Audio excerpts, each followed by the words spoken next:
Magandang umaga po sa ating lahat. Narito ang ating weather update para sa araw ng Miyerkules, June 10, 2026. Bahagyang humina yung epekto ng southwest monsoon at dito na lamang ito umiiral sa western section ng Northern Luzon. Kaya wala tayong inaasahan na malawakang pag-ulan sa malaking bahagi ng ating bansa. Inaasahan po natin more on localized thunderstorm ang magpapaulan sa malaking bahagi ng ating bansa, liban na lang dito sa western section ng Northern Luzon na inaasahan po natin yung mataas na tsansa ng mga kalat-kalat na pag-ulan. Wala rin naman tayong minomonitor na anumang bagyo or low pressure area sa loob at labas ng ating Philippine Area of Responsibility. Para sa magiging panahon natin ngayong araw dito sa Luzon, inaasahan din natin dulot ng habagat, makakaranas ng mataas na tsansa ng mga kalat-kalat na pag-ulan dito sa buong Ilocos Region, Batanes at Babuyan Islands.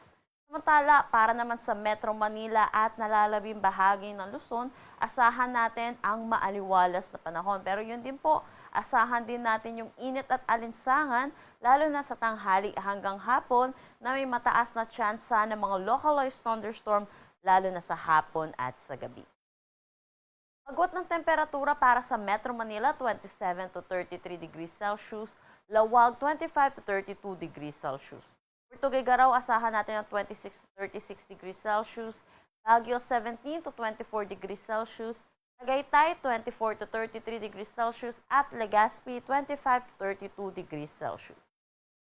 Ngayon din dito sa may Palawan, buong Visayas at Mindanao, maaliwalas na panahon din ang ating aasahan. Pero asahan din po natin yung mataas na tsansa ng mga localized thunderstorm pagdating sa hapon at sa gabi.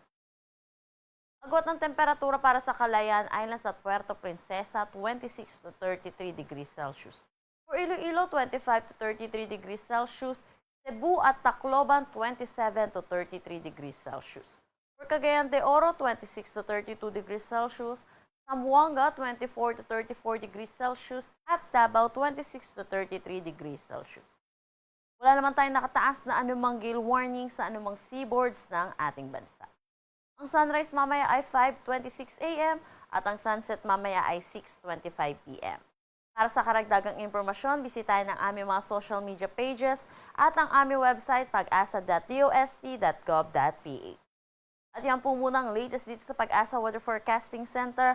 Chanel Dominguez po at magandang umaga.